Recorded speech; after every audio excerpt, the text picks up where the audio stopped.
السلام عليكم ورحمة الله وبركاته. الحمد لله نحمده ونستعينه ونستغفره ونؤمن به ونتوكل عليه ونعوذ بالله من شرور أنفسنا ومن سيئات أعمالنا. من يهده الله فلا مضل له ومن يضلله فلا هادي له، ونشهد أن لا إله إلا الله وحده لا شريك له، ونشهد أن سيدنا ونبينا ومولانا محمدا عبده ورسوله، صلى الله تعالى عليه وعلى آله وأصحابه وبارك وسلم تسليما كثيرا كثيرا. أما بعد فأعوذ بالله من الشيطان الرجيم. بسم الله الرحمن الرحيم.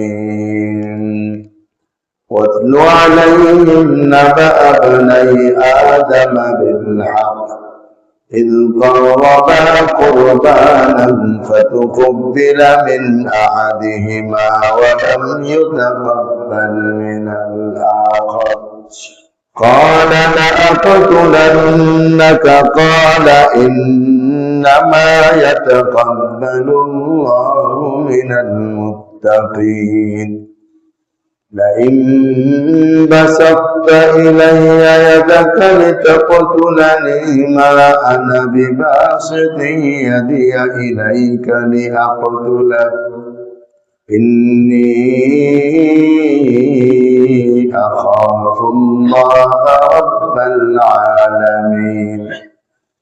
إني أريد أن تبوء بإثمي وإثمك فتكون من أصحاب النار وذلك جزاء الظالمين. آمنت بالله صدق الله مولانا العظيم وصدق رسوله النبي الأمي الكريم ونحن على ذلك لمن الشاهدين والشاكرين والحمد لله رب العالمين. سبحانك لا علم لنا إلا ما علمتنا إنك أنت العليم الحكيم. اللهم صل على محمد وعلى آل محمد كما صليت على إبراهيم وعلى آل إبراهيم إنك حميد مجيد. اللهم بارك على محمد وعلى آل محمد كما باركت على إبراهيم وعلى آل إبراهيم إنك حميد مجيد. محترم ইমানি দিনী ভাই, আল্লাহ রাব্বুল আলামিনের দরবারে অসংখ্য অগণিত শুকর। মহান আল্লাহ রাব্বুল আলামিন আমাদেরকে জুমার নামাজ আদায় করার জন্য তার ঘরে আসার বসার তৌফিক দান করেছেন। এই জন্য সকলেই শুকর আদায় করে আলহামদুলিল্লাহ। ইমানি দিনী ভাইরা, চন্দ্রের হিসাবে যে মাস চলছে ওই মাসকে বলা হয় জিলকদ মাস। জিলকদ মাসের আজকে 20 তারিখ, আর মাত্র 20 দিন সময় বাকি আছে কুরবানির এবং হজের। এই মাসটা হলো হজের মাস এবং কুরবানির প্রস্তুতি নেওয়ার মাস। এই এক কথা বলা যেতে পারে হজ ও কুরবানির মাস চলছে।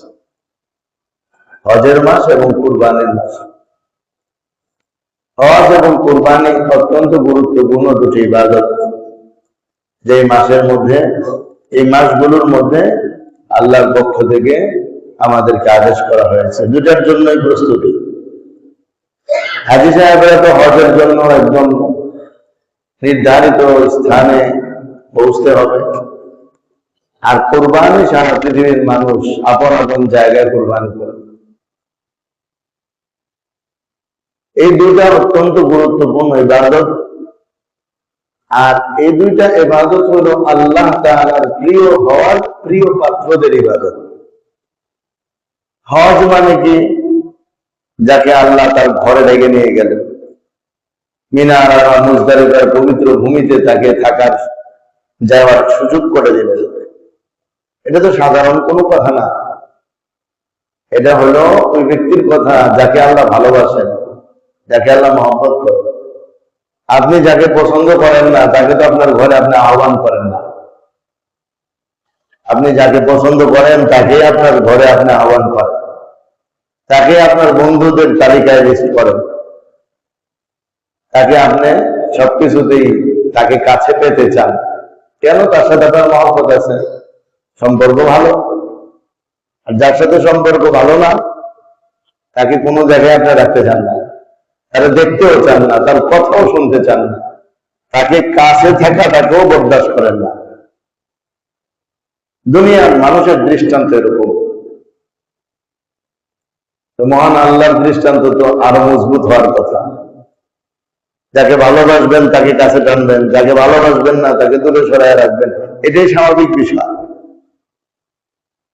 এই জন্য দুনিয়ার কাফের মুশরিক সবাইকে আল্লাহ দূরে সরায় রাখছেন, নিষেধ করে দিয়েছেন। মক্কা শরীফের এরিয়ার ভিতরে তাদের প্রবেশ নিষিদ্ধ। কুরআনুল কারীমে আল্লাহ নিষেধ করে দিয়েছেন কাফের মুশরিকদের মক্কা শরীফের এরিয়াতে প্রবেশ করা নিষেধ। তাহলে বোঝা গেছে আল্লাহ তাদেরকে ওই ভালোবাসা দেন নাই, যে ভালোবাসা আল্লাহ মুমিন মুসলমানদেরকে দান করেছেন, যে তাদেরকে আল্লাহ আহ্বান জানায় আল্লাহর ঘরের কাছে নিয়ে গেছেন। তাহলে এটা একটা গুরুত্বপূর্ণ ইবাদত, আল্লাহর ভালোবাসার পাত্র হওয়ার আর আল্লাহর ভালোবাসার দাবিতে সত্যবাদী হওয়ার পরিচয় বহন করা। আর কুরবানি একটি গুরুত্বপূর্ণ ইবাদত, যেটা মানুষ আল্লাহর ভালোবাসা, আল্লাহর মহব্বতে নিজের সামর্থ্যের ভিতরে থেকে আল্লাহর জন্য উৎসর্গ করে দেওয়া, ওটার নাম হলো কুরবানি। যে আল্লাহকে ভালোবাসে সেই কেবল পারে কুরবানি করতে, আর যে আল্লাহকে ভালোবাসে না সে কুরবানির বিরুদ্ধে কথা বলে। এখনই তো কত কথা শুরু হয়ে গেছে, ধর্মের নামে পশু জবাই, অমানবিকতা বন্ধ করুন, কত যাদের কথা শুরু হয়ে গেছে। মুসলমানরাই বলতেছে ওরা কি আল্লাহকে ভালোবাসেই পরিচয় দিল? ভাই, আল্লাহর ভালোবাসার পরিচয় তারা দেয় নাই, অথচ তারাও পশু জবাই করে খাচ্ছে। এরা শাকসবজি খায় থাকবে, সবজির জান আছে না নাই, ওদের ভিতরে প্রাণ আছে না নাই? তো শাকসবজি কাটলেও তো প্রাণী হত্যা হয়, তো ওটা কাটবে কেন? শাকসবজির মধ্যেও তো প্রাণ আছে, তো ওটাকে কাটলেও তো প্রাণী হত্যা হয়, ওটাকে কাটলেও তো ওটা ব্যথা পায়, ওটাকে কাটলেও তো অমানবিকতাই প্রকাশ পায়। আল্লাহ রাব্বুল ইজ্জত যেগুলো আমাদের সৃষ্টি করেছেন আমাদের খাবারের জন্য, সেগুলো খাওয়াটাই মানবিকতা, এগুলোকে পরিহার করাটাই অমানসিকতার পরিচয়। যেটা আল্লাহ তাআলা বলছেন আমাদের খাবারের জন্য হালাল করে দিয়েছেন, ওইটা খাওয়ার নামই মানবিকতা। আমার ভাই, আমার দোস্ত, এই কুরবানি আল্লাহর ভালোবাসার পরিচয় বহন করে, হজ আরো বেশি আল্লাহর মহব্বতের পাত্র হওয়ার পরিচয় বহন করে। এখন একটু চিন্তা করা দরকার, আমাদের যাদেরকে আল্লাহ তার ঘরে নিয়েছেন, যারা এবছর যাচ্ছে, যারা সামনে যাওয়ার জন্য নিবন্ধন বা চিন্তা ভাবনা করে রাখছে, আমাদের চিন্তা করে দেখা দরকার আমরা কি আল্লাহর ঘরে আমন্ত্রণ পাওয়ার উপযুক্ত? আমি কি সে উপযুক্ত হতে পারলাম? অথচ আমার জীবনে গুনাহের কোনো অভাব নাই। সকাল থেকে নিয়ে সন্ধ্যা পর্যন্ত গুনায় ডুবে থাকি। অন্যায় অনাচার পাপাচারের ভিতরে আমার প্রতিটা মুহূর্ত কাটে। তারপরও যে আমার আল্লাহর পক্ষ থেকে আমাকে আহ্বান জানানো হয়, এটা প্রমাণ বহন করে আমি আল্লাহকে যতটুকু ভালোবাসি, আমার আল্লাহ এর চেয়ে বেশি আমাকে ভালোবাসি। আমি যদি আল্লাহকে ওই পরিমাণ ভালোবাসতাম, তাহলে গুনাহের জিন্দিগি বর্জন করে আল্লাহ তার আনুগত্যের জিন্দিগি যাপন করতাম।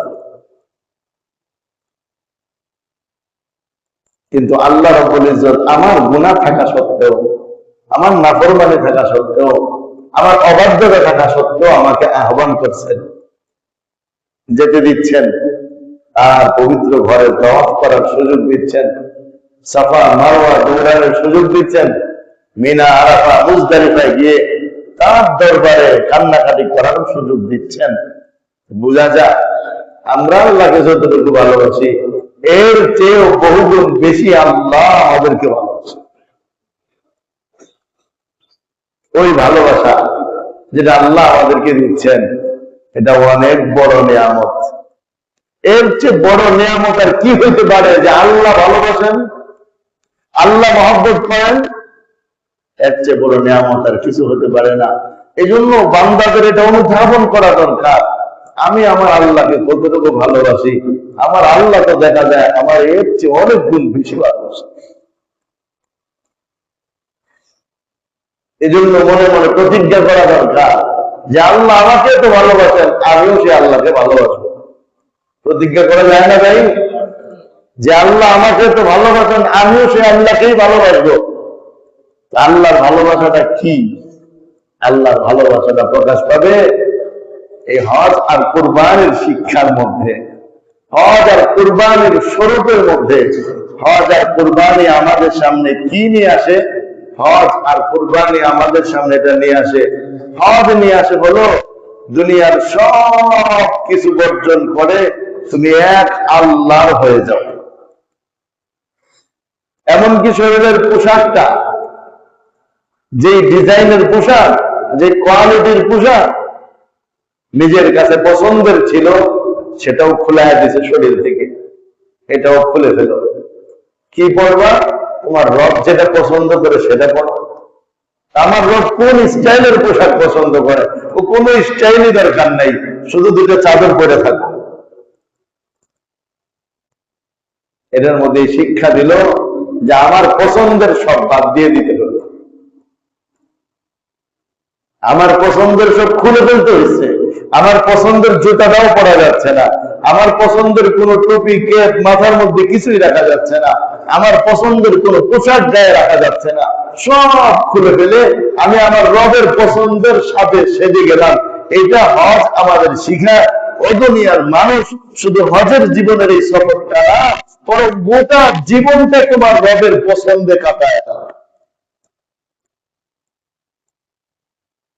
এটা শিখেইছে, শরীর থেকে পছন্দের সবকিছু ফেলে দিয়া এটা শিখেইছে, একবারে সব ডিলেট করে দিয়া নতুন শরীর বানায় দিয়েছে যে এখন থেকে রবের পছন্দ চালাইতে থাকে।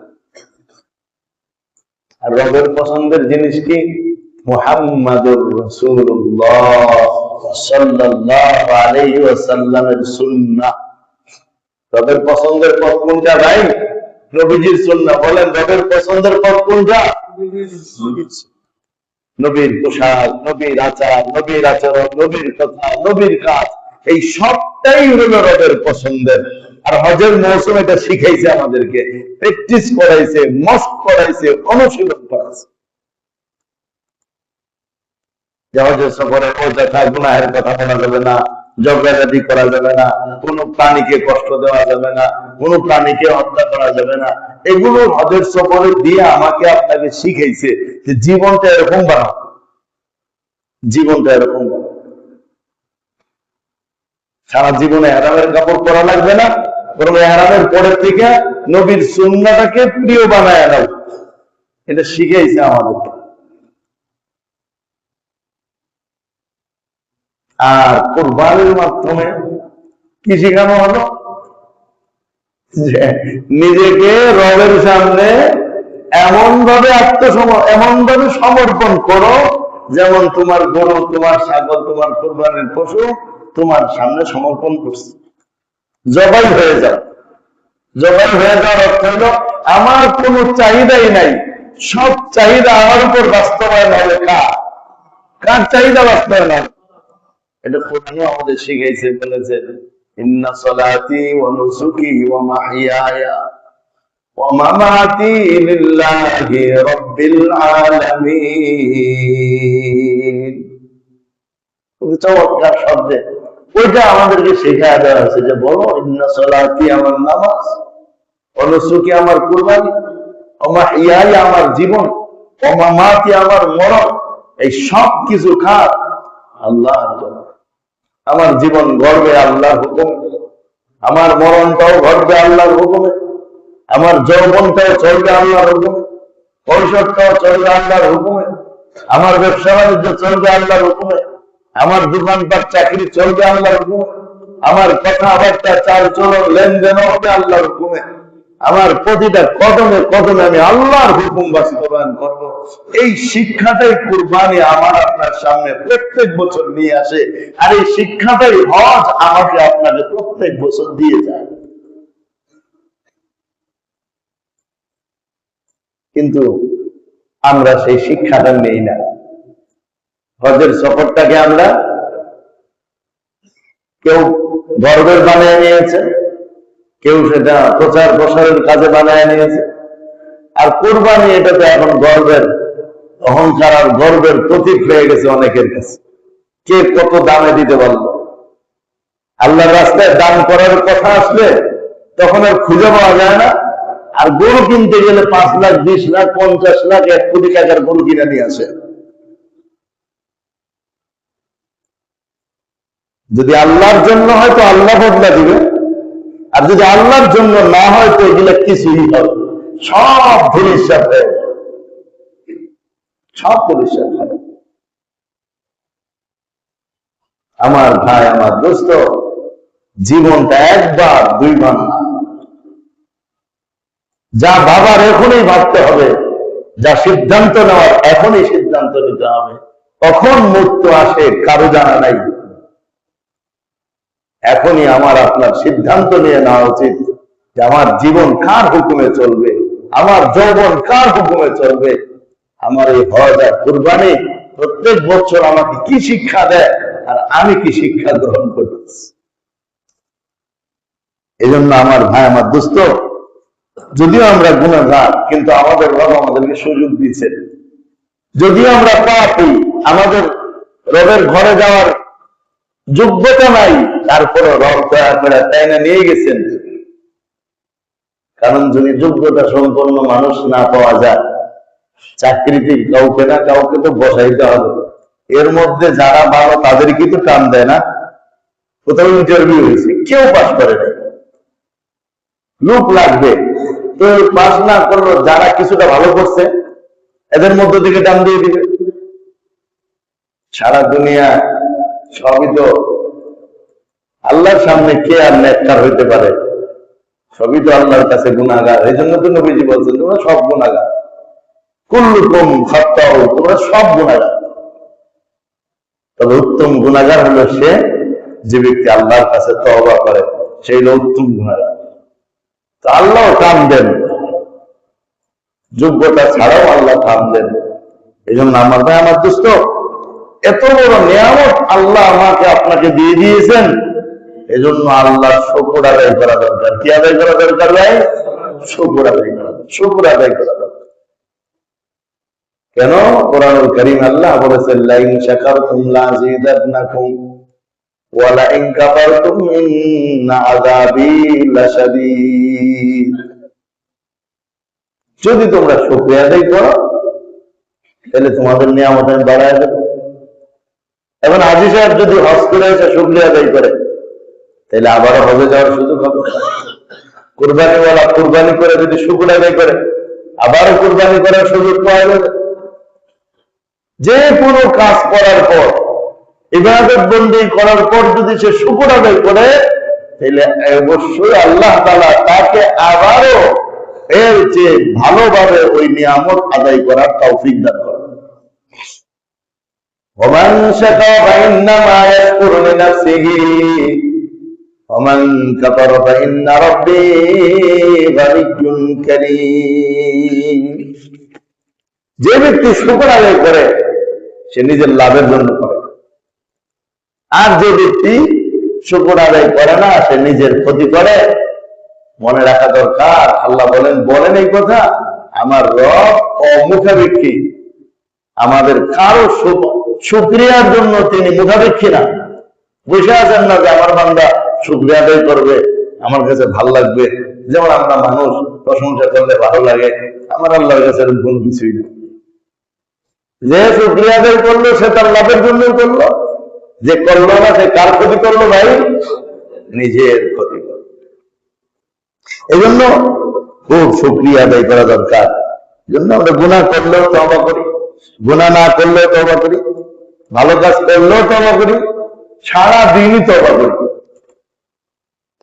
গুনাহ না করলেও তওবা, গুনাহ করলেও তওবা, ভালো কাজ করলেও তওবা, সারা দিনই তওবা। এইটা হবে শুকরিয়া আদায়। আল্লাহ আমাদের খুব তৌফিক দান করেন। তো হজ কুরবানির এই যে মৌসুম চলতেছে, সব মসজিদে মসজিদে হজের আলোচনা হচ্ছে, পেপার পত্রিকায় হজের আলোচনা আসতেছে, লেখালেখিতে হজ কুরবানির আলোচনা আসতেছে। এই সব আলোচনার উদ্দেশ্যটা কি? এই সব আলোচনার উদ্দেশ্যটা হলো যে আমরা সবাই হজ কুরবানির আলোচনার মাধ্যমে আমরা মূল উদ্দেশ্যে পৌঁছে যেতে পারি। আর মূল উদ্দেশ্যটাই নিজেকে সমর্পণ করে দেওয়া, নিজের সমস্ত চাহিদাকে বাদ দিয়া নিজেকে রবের কাছে সমর্পণ করে দেওয়া। কোনো চাহিদা থাকবে না। আরে ভাই অল্প কয়েকদিনের জিন্দিগি, এখানে যদি চাহিদা বর্জন করে রবের চাহিদা মোতাবেক কেউ নিজেকে বানায় নিতে পারে, তো জান্নাতের মধ্যে গেলে আল্লাহ কি বলবেন? ওয়ালাকুম ফিহা মা তাশতাহি আনফুসুকুম ওয়ালাকুম ফিহা মা তাদউন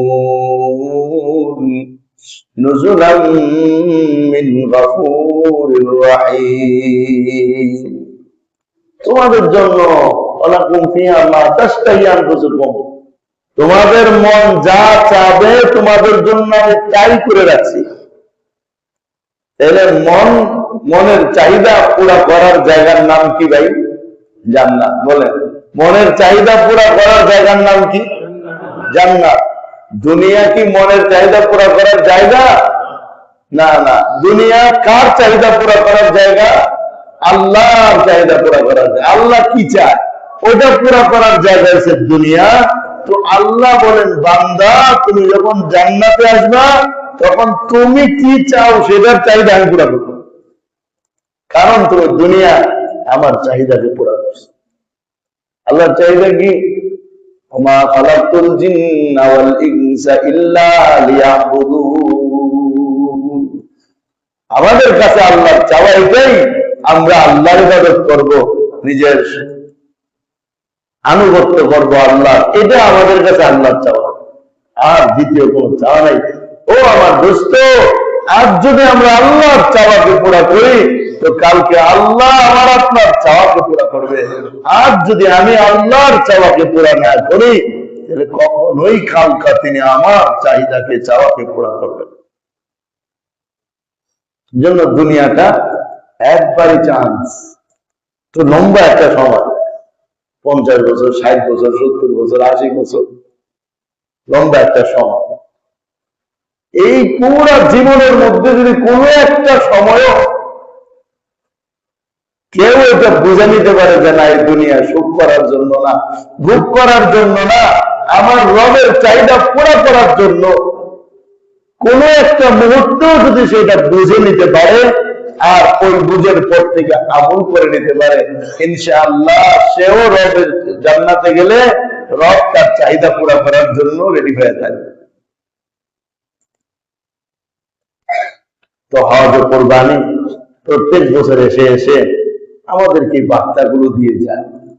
আমরা নিয়োগ করি যে আমরা এই বার্তাগুলোকে কবুল করে নেব, নিজের মনের চাহিদা বাদ দিয়ে রবের চাহিদা পুরা করার পিছনে ছুটবো, রবের চাহিদা পুরা করার পিছনেই নিজের জীবন যৌবন সব কিছু উজাড় করতে থাকবো। সেটা আমরা মনে মনে নিয়োগ করে নেই, চেষ্টা করতে শুরু করে দেই, তাইলে ইনশাআল্লাহ আল্লাহ তাআলা সেই তৌফিক আপনাকে আমাকে দান করবেন। আগে তো নিয়োগ করা লাগবে, চেষ্টা করা লাগবে। তা আমার ভাই, আমার দোস্ত, যে হজ এবং কুরবানি এর ইতিহাস অনেক লম্বা। যেদিন থেকে দুনিয়া আল্লাহ সৃষ্টি করলেন সেদিন থেকে হজের ফয়সালা হয়ে গেল। যেদিন আদম আলাইহিস সালামের আগে ফেরেশতারা ছিল দুনিয়াতে, ফেরেশতারা আল্লাহর ঘর বানিয়েছিলেন, ওই ঘরের তপ তারা করতেন। জিনেরা ছিল, তারা করতেন। যখন আদম আলাইহিস সালামের সময় পুনরায় বাইতুল্লাহকে নির্মাণ করা হয়, তখন আদম আলাইহিস সালাম থেকে তাওয়াফ আর হজের কাজ শুরু হয়, আর কুরবানিও তখন থেকে শুরু হয়ে গেছে। এই কাজ অত্যন্ত পুরাতন কাজ, অনেক আগ থেকে চলে আসা কাজ। কুরবানির ব্যাপারে পৃথিবীর বুকের প্রথম কুরবানি মানুষের মাঝে হাবিল আর কাবিলের মধ্যে সংঘটিত হয়েছে। বিশেষ একটা ঘটনাকে কেন্দ্র করে তাদের মাঝে কুরবানি আসে। আদম আলাইহিস সালামের সময় পৃথিবীতে তো আদম আর মা হাওয়া এই দুজনেই ছিলেন, সংসার করতেন, আর বাকিরা তো আস্তে আস্তে ওনাদের থেকে তৈরি হয়েছে। বিবাহের পদ্ধতি কেমন ছিল? বিবাহের পদ্ধতি ছিল আদম আলাইহিস সালামের সন্তান, যমজ সন্তান হতো, একটি ছেলে একটি মেয়ে। প্রত্যেক বছর এরকম একটি ছেলে একটি মেয়ে এইভাবে সন্তান হতো তাদের, প্রত্যেকবারে এইভাবে সন্তান হতো। তো একবারের ছেলের সাথে আরেকবারের মেয়ের বিয়ে হতো। তো ধরা হয়তো যে এই যে ছেলে মেয়ে যারা একসাথে জন্মগ্রহণ করলো এরা আপন ভাই বোন, এদের সাথে বিবাহ জায়েজ। আরেকবার যে দুই ভাই বোন জন্ম হবে তাদের সাথে 2025-এ জন্মগ্রহণ করলো, 2026-এর মেয়েকে সে বিয়ে করবে, আর 26-এর মেয়ে 25-এর মেয়েকে বিয়ে করবে, ছেলে 25-এর মেয়েকে বিয়ে করবে। এইভাবে বাড়ি বাড়ি করে এইভাবে তার ঠিক চলতে থাকলো। হাবিল আর কাবিলের সময় এসে হাবিলের সাথে যে বোনটা জন্ম হলো সেটা হয়ে গেল কালো রঙের, আর কাবিলের সাথে যে বোনের জন্ম হলো সেটা হলো ফর্সা, সুন্দর। বিয়ের যখন সময় হলো, আদম আলাইহিস সালাম বিয়ের কথা শুরু করলেন, তখন কাবিল বলে বসলো, আমি হাবিলের বোন বিয়ে করবো না, আমি আমার বোন বিয়ে করতে চাই। আদম আলাইহিস সালাম বলেন, এটা তো হারাম, এটা করা যাবে না, এটা করা যাবে না, এটা হারাম কাজ, তোমাকে বিয়ে করতে হবে এটাই। সে বলবে যে না, আমি সিদ্ধান্ত মানতে পারতেছি না, এই কালোটার আমি বিয়ে করতে রাজি না। তৎকালীন সময় তো নীতিমালাও মেনে মানুষ চলছে, আর বর্তমানে এমন এক যুগ আছে, আপন বোন আপন ভাইয়ের কাছে নিরাপদ না, নানা নাতির কাছে নিরাপদ না, মেয়ে বাবার কাছে নিরাপদ না, আপন ভাই বোন নিরাপদ না। একদিকে ঘটে, আরেকজনের নামে নিয়ে লাগাই দিয়ে মামলা দিয়ে জেলখানায় পাঠায়। মানুষ কতটা নিমক হারাম আর কতটা বিকৃত মস্তিষ্কের হলে এই কাজটা নিয়ে মসজিদের ইমাম সাহেবের নামে লাগাই দিতে পারে, মহিলা মাদ্রাসার হুজুরের নামে লাগাই দিতে পারে। আমি বলি না যে ঘটে না, কিছু তো অবশ্যই ঘটে, কিন্তু এর চেয়েও অনেক বেশি মানুষলতা। তো যাই হোক, আদম আলাইহিস সালাম বলেন, দেখো এটা আল্লাহর সিদ্ধান্ত, তাহলে কাজ করো, তোমরা আল্লাহর নামে কুরবানি করো, যার কুরবানি আল্লাহ কবুল করবেন তার মতই সঠিক, এটা বোঝা যাবে। সেই এই বিয়ে করতে পারবে, সুন্দর মেয়েকে বিয়ে করতে পারবে, যার কুরবানি আল্লাহ কবুল করবে। যাও, এখন দুই ভাই মিলে কুরবানি করলো। কাবিল আর হাবিল, হাবিলের কাজ ছিল ভেড়া বকরি চড়াইতো, এই জন্য সে সুন্দর একটা দুম্বা বা ভেড়া, সুন্দর একটা দুম্বা, মোটা তাজা হৃষ্ট পুষ্ট, এমন একটা দুম্বা আল্লাহর নামে কুরবানি করার জন্য পাহাড়ে নিয়ে রাখলো। আর কাবিলের কাজ ছিল শস্য ক্ষেত খামার করত, সেজন্য কিছু শস্য, কোন কোন তাফসীরি কিতাবে লিখে শস্যগুলো এতটা সুন্দরও ছিল না, ময়লা মিশ্রিত কিছু শস্য, মাটি দানা মিশ্রিত এমন কিছু শস্য এনেছে পাহাড়ে রাখলো কুরবানি নিয়েছে। তৎকালীন সময় আল্লাহর পক্ষ থেকে কুরবানির সিস্টেমটা এরকম ছিল, আসমান থেকে আগুন এসে ওই কুরবানির জিনিসকে জ্বালায় দিত, এটাই কবুল হওয়ার লক্ষণ। খাওয়া যাইত না। তো হাবিল যে পশুটা রেখেছিল, আসমান থেকে আগুন আসে সেটাকেই জ্বালায় দিয়েছে। কাবিলের যে কুরবানির সামানপত্র রাখা হলো সেটার মধ্যে আগুন কাজ করে নাই। আদম আলাইহিস সালাম বললেন হাবিলের কুরবানি কবুল হয়ে গেছে, সুতরাং আল্লাহর কাছে পছন্দনীয় মত এটা পরিষ্কার হয়ে গেছে, আর এই বিয়ে হাবিল করবে, তুমি করতে পারবে না। এই কথা বলার কারণে সে আরো ক্রোধে খেপে গেছে। শেষমেশ সে হাবিলকে হত্যা করার জন্য উদ্বুদ্ধ হয়ে গেছে। কুরআনুল কারীম আল্লাহ তাদের ইতিহাসটা এইভাবে তুলে ধরেন, ওয়াতলু আলাইহিম নাবা বানাই আদম বিল হক। এ নবী, আপনি আমার বান্দাদের সামনে আদমের দুই সন্তানের ঘটনা যথাযথভাবে বর্ণনা করুন। ইদ করবা কুরবানা, যখন তারা তাদের কুরবানিকে আল্লাহর কাছে পেশ করলো, ফাতুকবিলা মিন আহাদিহিমা ওয়া লাম ইয়াতাকাব্বাল মিনাল আখার। আল্লাহ তাআলা একজনের কুরবানি কবুল করলেন, অপরজনের কুরবানি কবুল করলেন না। কেন আল্লাহ হাবিলের কুরবানি কবুল করলেন, কেন আল্লাহ কাবিলের কুরবানি কবুল করলেন না, এই জিনিসটা আমাদের ভাবা দরকার।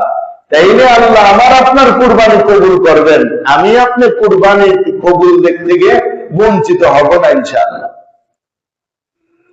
তৎকালীন সময়ের কুরবানি তো আসমান থেকে আগুন এসে জ্বালায় দিত, খাবারের কোনো সুযোগ ছিল না। আর এখনের কুরবানি তো আল্লাহ কত সহজ করে দিয়েছে, নিজেরা আল্লাহর নামে জবাই করে নিজেই খাও, মানুষের দাও, তাতে কোনো আপত্তি নাই। কতটা সহজ করে দিয়েছেন আল্লাহ আমাদেরকে, কিন্তু কুরবানি কবুল হলো কি হলো না সেটা বোঝার কোনো উপায় সাধারণ ভাবে দেখা যাবে না, সেটা মনেরটা মনে থাকবে। এজন্য আমার আপনার কুরবানি কবুল হয় কিনা এটা আমার আপনার ভাবা দরকার আছে না নাই? খাওয়ার জন্য গোশত তো কতই খাওয়া যায়, কুরবানি তো গোশত খাওয়ার জন্য না, কুরবানি তো আল্লাহকে পছন্দ করানোর জন্য, আল্লাহর কাছে কবুল করানোর জন্য। আর এটা কবুল হবে তখন আমার আপনার কুরবানি হাবিলের মতো হবে, যখন আমি কাবিলের মতো মতাদর্শ অবলম্বন করে কাবিলের মতো মন মেজাজ নিয়ে যদি কুরবানি করি, এই কুরবানি আল্লাহ নিবে? কাবিলেরটা নেয় নাই, নবীর ছেলে, আমার আপনারটা নিবে কোন হিসাবে? আমি আপনি কার ছেলে? আমার ভাই, আমার দুস্থ, আল্লাহ কুরবানি নিবে কুরবানি যদি হাবিলের মতো হয়। হাবিল কুরবানি কিভাবে করছে? আল্লাহর হুকুমের উপর জীবন চালাইতেছে, ঠিক না? হাবিল জীবন চালাচ্ছে কার হুকুমের উপর? আল্লাহর হুকুমে সে সন্তুষ্ট। বাবা যেভাবে তাদেরকে নির্দেশনা দিচ্ছে হাবিল সেটা মানতে রাজি। পক্ষান্তরে কাবিল আল্লাহর হুকুমের উপর সন্তুষ্ট না, বরং সে মন চাহি জিন্দিগি অবলম্বন করছে, আর হাবিল রব চাহি জিন্দিগি অবলম্বন করছে। এই জন্য আল্লাহ হাবিলের কুরবানি কবুল করছেন, কাবিলেরটা কবুল করেন নাই। শিক্ষা নেওয়ার জন্য এই একটা কথাই যথেষ্ট। আমিও যদি মন চাহি জিন্দিগি অবলম্বন করি, আমার কুরবানি আল্লাহ কবুল করবেন ভাই। আর যদি আমি রব চাহি জিন্দিগি অবলম্বন করি, তাহলে ইনশাআল্লাহ আমার কুরবানি কবুল, আমার কুরবানি কবুল হয়ে যাবে ইনশাআল্লাহ। এজন্য কুরবানি করলেই আল্লাহ কবুল করবে না। রব চাহি জিন্দিগি যে যাপন করে তার কুরবানি আল্লাহ কবুল করে। মন চাহি জিন্দিগি বলা কুরবানি আল্লাহর কাছে যায় না। ছোট্ট এই জীবনটা ভোগ করার জন্য না, সুখ করার জন্য না, চিন্তা ভাবনা করার জন্য। এখন যেহেতু হাবিলের কোরবানি কবুল হয়েছে, কাবিলের কোরবানি কবুল হয়, মারাত্মক প্রধান্বিত কাবিলের বলতেছে আমি তোমার মেরে ফেলাম, আমি তোমাকে হত্যা করে ফেলবো। তোমার কোরবানি কবুল হয়েছে কি জন্য? আমারটা হলো না কি জন্য? এজন্য দোষ নিজের না, দোষ খার, যারটা কবুল হয়েছে তার। এলা আমাদের সমাজের অবস্থা। দোষ খার যে আল্লাহ ওরই দোষ সব, আমার কোনো দোষ নাই, আমি সবচেয়ে ভালো। এখন এই কাবিলের দোষে এই রূপ, তোমার কোরবানি কবুল হয়েছে কেন? তোমার মেরে হলাম। এখন হাবিলের পাল্টা তো জবাব দরকার ছিল, আইসো মারতে, আমিও তোমার ধর্ম দেখবো না কেমন মার। বেচারা আসলে খুব আল্লাহ ছিল, এই কারণে বলে দিছে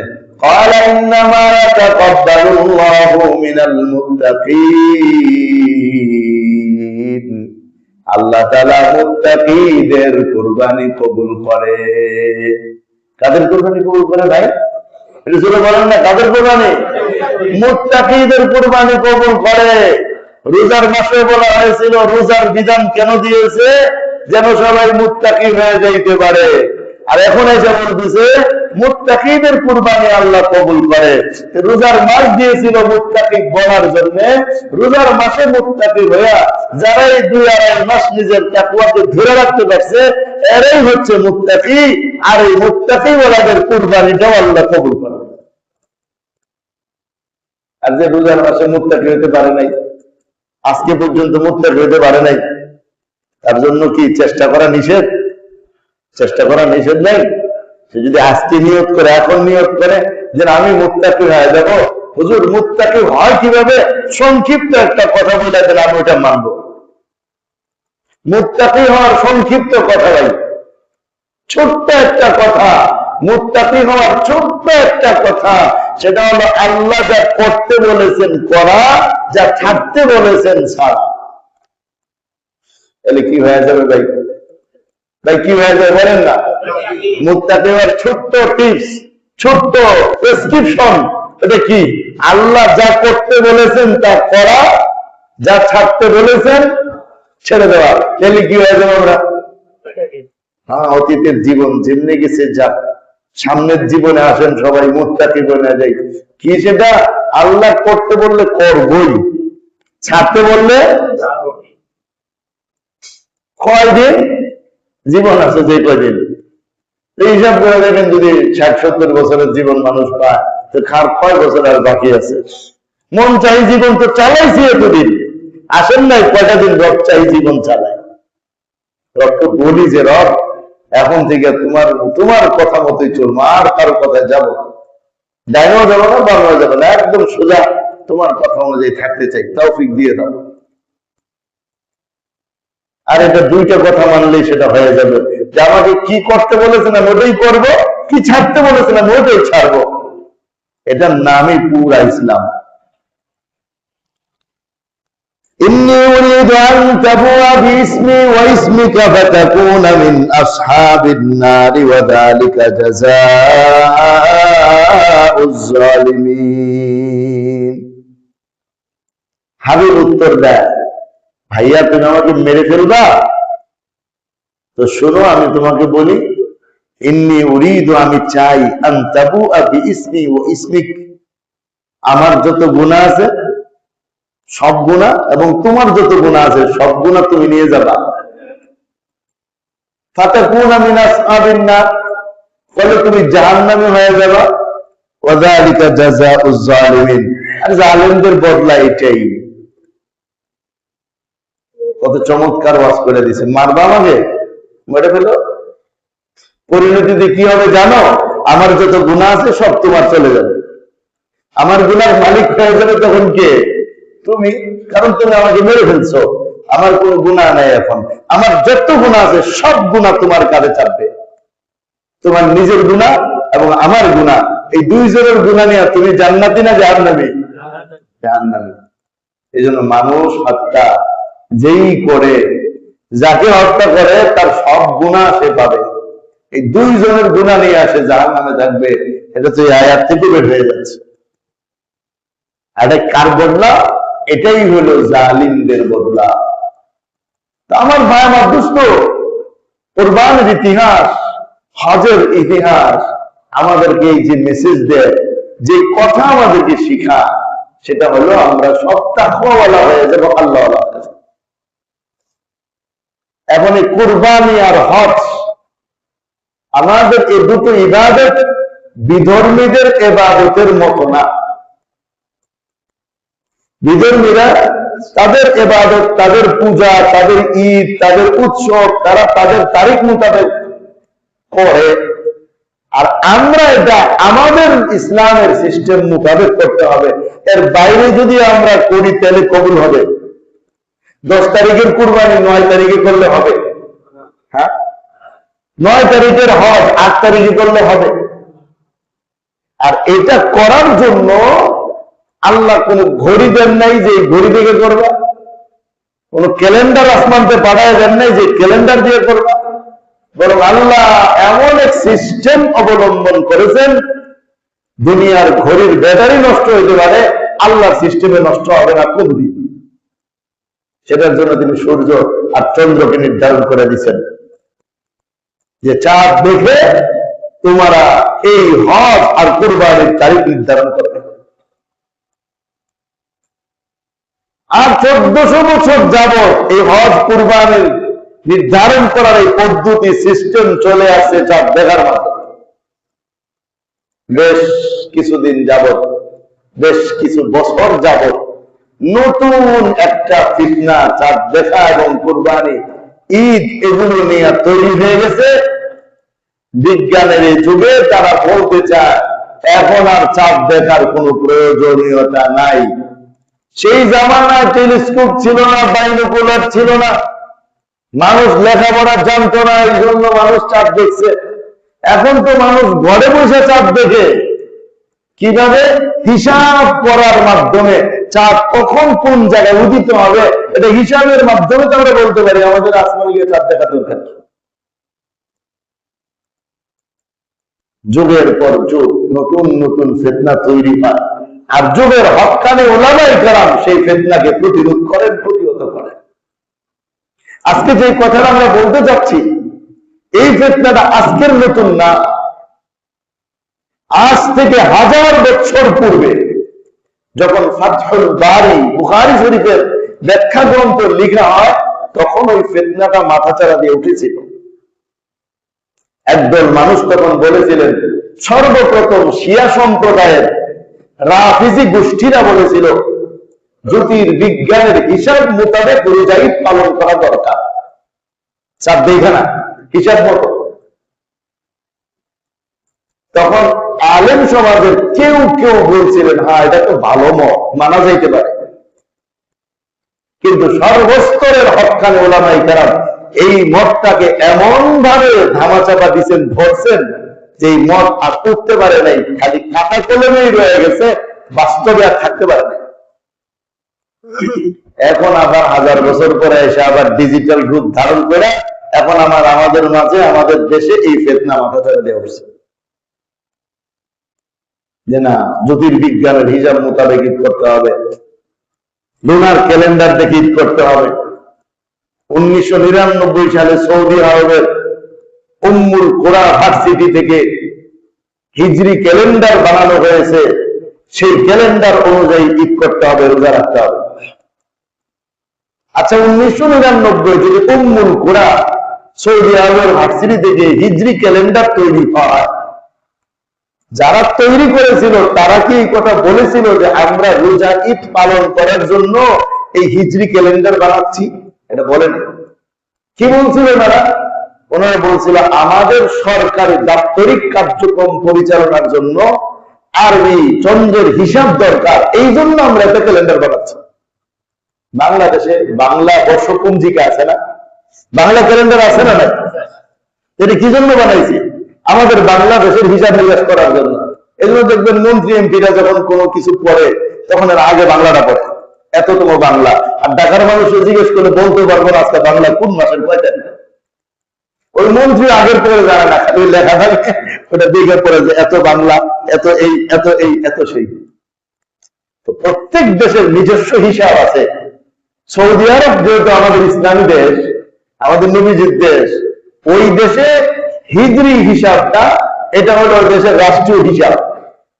ওই রাষ্ট্রীয় হিসাবটা ঠিক মতো রাখার জন্য 1999 জ্যোতির্বিজ্ঞানীরা, মুসলিম জ্যোতির্বিজ্ঞানীরা এই হিজরি ক্যালেন্ডার তৈরি করে দাপ্তরিক কার্যক্রম পরিচালনা করার জন্য।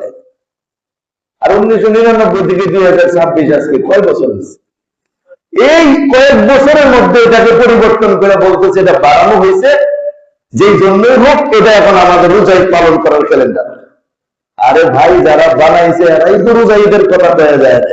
আপনি এসে রোজাইদের কথা কিভাবে বলেন? কোন দলের ভিত্তিতে বলেন? আর এটা এমন একটা বিষয়, ফিতনাটা কি, একদল বলে চাঁদ দেখতে হবে না, ঘরে বসে হিসাব করলেই হবে। আরেকদল বলে মুন কনজাংশনের মাধ্যমে নতুন চাঁদের জন্ম নিয়মনের মাধ্যমে করতে হবে। আরেকদল বলে সৌদি আরবে চাঁদ দেখা গেলেই আমরা করবো, অন্যটাই করবো না। আরেকদল বলে সৌদি আরব লাগবো না, আফগানিস্তানে দেখলো আমরা পড়ে ফেলবো। এই যে এক বাংলাদেশে 4 শ্রেণীর মানুষ বাস করতেছে, আর আমরা যদি ধরেন যে 4 দিকে করি করে 5 শ্রেণী হয়ে যাবে। কুরবানের ঈদ 3 দিন, রোজার ঈদ কয় দিন? না, এটাও 3 দিন। এবছর 3 দিন দিচ্ছে, বৃহস্পতিবার, শুক্রবার, শনিবার। আচ্ছা, এমনি যদি চলতে থাকে আমাদের পোলাপান্ডি বড় হলে বলবে যে না, আসলে কুরবান ঈদে 3 দিন, রোজার ঈদে আমি বাপদাদা করে দেখেছি 3 দিন 3 দিন ধরে করতেছে। এইটা একটা বিশৃঙ্খলা। এই বিশৃঙ্খলা থেকে উম্মাহকে বাঁচানোর জন্য, সঠিক পথ নির্দেশনার জন্য জাতীয়ভাবে একটি জাতীয় সেমিনার অনুষ্ঠিত হচ্ছে আগামীকালকে ইনশাআল্লাহ। ইঞ্জিনিয়ার ইনস্টিটিউশনে আমাদের বাইতুল মুকাররমের খতিব হযরত মাওলানা আল্লামা মুফতি আব্দুল মালিক সাহেব দামাত বরকাতুহু তিনি উপস্থিত থাকবেন, এবং ওনার আগেও কিছু উলামায়ে কেরাম, ওনার পরেও কিছু উলামায়ে কেরাম আলোচনা পেশ করবেন। এর মধ্যে কয়েক ঘরানার লোক হুজুর দাওয়াত দিয়েছেন জমিয়তে আহলে হাদিস বাংলাদেশের কেন্দ্রীয় সভাপতি ডক্টর আব্দুল্লাহ ফারুক সাহেবকে। কেন দাওয়াত দিলেন ওনাকে? হুজুর বলছেন, দেখো আহলে হাদিসরাও এটা বলে যে চাঁদ দেখে ঈদ করতে হবে, এটা বুঝাইতে হবে আমাদের সবাইকে। এজন্য আহলে হাদিসের একজন থাকবে। আমাদের খতিব সাহেব আছে মুফতিদুল্লাহ সাহেব, আরো আমাদের আলেম ওলামা আছে, আহলে হাদিসের একজন ডাকছেন, ওই যে সার্সিনার একজন হযরত মাওলানা সিরাজান মুনির, সার্সিনার দরবারের বড় আলেম একজন, ওনাকে দাওয়াত দেওয়া হয়েছে। ওনাদের সাথে তো আমাদের একটু ঝামেলা আছে, ও কোনো ঝামেলা নাই, এই ব্যাপারে সবাই একমত। সুতরাং এটা প্রমাণ করতে হবে। দাওয়াত দিয়েছেন ফুরফুরা দরবার শরীফের দারুসালাম মিরপুর ফুরফুরা দরবার শরীফ মাওলানা নোমান সাহেবকে। দাওয়াত করছেন মাগুরার ফুরফুরা দরবারের পীর কদ্দির আসিন হযরত মাওলানা আবু সালেহ, একজন আলেম আছে, ওনাকে কিন্তু দাওয়াত করছেন। এরপরে ঢাকা বিশ্ববিদ্যালয়ের ডক্টর গোলাম রব্বানী সাহেব আছেন, এবং বুয়েটের ডক্টর লুৎফুল কবির সাহেব আছেন। আমি ডক্টর গোলাম রব্বানী সাহেবকে যখন দাওয়াত দিলাম, যেমন আব্দুল মালিক সাহেবের খতিব সাহেব বলছেন আপনাকে আমাদের সেমিনারে কিছু কথা বলতে। উনি কি বলছেন জানেন? উনি বলছেন, আমরা হইলাম সাধারণ মানুষ, আপনাদের সেমিনারে আমরা গিয়ে কি কথা বলবো? আমরা তো আপনাদের কথা শুনে আমল করব। আমি বললাম যে স্যার, আপনি একদম সঠিক কথা বলছেন, আপনাদের এমন কথাই বলা উচিত। কিন্তু দুঃখজনক কথা হলো, আপনার মধ্যে আরো কিছু ডক্টর ইঞ্জিনিয়াররা তাদের পক্ষে গিয়া আমাদের মুসলমানদেরকে বুঝা যে না, সাবজেক্টে করা যাবে না, জ্যোতির্বিজ্ঞানের ভিত্তিতে করতে হবে। এখন তাদের বিপরীতে স্যার আপনাদের এসে 2-4 কথা বলা দরকার। আচ্ছা, ইনশাআল্লাহ আমি এসে 2-4 কথা বলবো। এই যে মানুষ অরিজিনাল কথাটা সে বলছে, যে আমি ডক্টর হতে পারি, ইঞ্জিনিয়ার হতে পারি, মাস্টার হতে পারি, মিস্টার হতে পারি, কবিরাজ হতে পারি, কিন্তু আমি কোরআনের ছাত্র না। আলেম ওলামা যেটা বলে আমাদের সেটা মানা উচিত।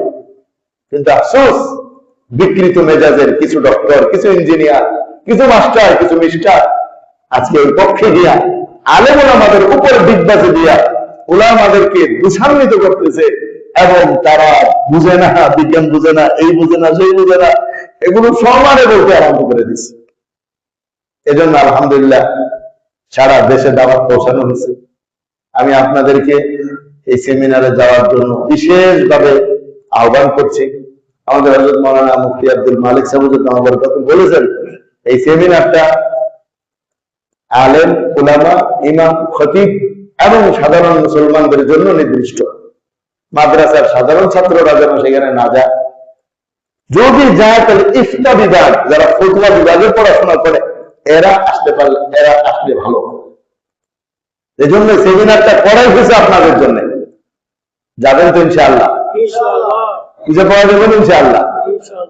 আরেকটা কথা আমি আপনাদেরকে বলে রাখি, যদি এটা আমাকে বলতে বলে নাই, নিষেধ করে নাই, সেটা হলো হুজুর এই সেমিনারকে কেন্দ্র করে 300 পৃষ্ঠার একটা বই লিখছে। কত পৃষ্ঠার বই? এই সেমিনারে যারা প্রথমে গিয়া বসতে পারবে ইনশাআল্লাহ তার একটা বই হাদিয়াও পাওয়া যাবে। ঠিক আছে ইনশাআল্লাহ? এজন্য আমি আপনাদেরকে উদাত্ত আহ্বান জানাবো, ইনশাআল্লাহ আপনারা যাবেন। আর আপনাদের দোয়ার বরকতে সেমিনারের কাজ, আয়োজন যা করার আপনাদের দোয়া সহযোগিতা নিয়ে আমি করতেছি আলহামদুলিল্লাহ। আশেপাশের ইমাম উলামা, আলেম উলামারা আমার সাথে আছেন কাজের ক্ষেত্রে। এই জন্য আমাদের সেমিনার বাস্তবায়নের জন্য এখনো বেশ কিছু টাকার প্রয়োজন রয়েছে। এখনো 1.5 থেকে 2 লাখ টাকার প্রয়োজনীয়তা রয়ে গেছে। আপনাদের যদি কারো মনে চায় অংশগ্রহণ করতে, আলহামদুলিল্লাহ সুযোগ আছে। বাস এতটুকু কথা। আর দোয়া চাই আপনাদের কাছে, দোয়া করবেন যেন আমরা জীবন ভর হক্কানি উলামায়ে কেরামকে সাথে রাখি, ওনাদের তত্ত্বাবধানে ইসলামের খেদমত করে যেতে পারি। আল্লাহ যেন আমাদেরকে সেই তৌফিক দান করেন। ওয়া আখিরু দাওয়ানা আলহামদুলিল্লাহি রাব্বিল আলামিন।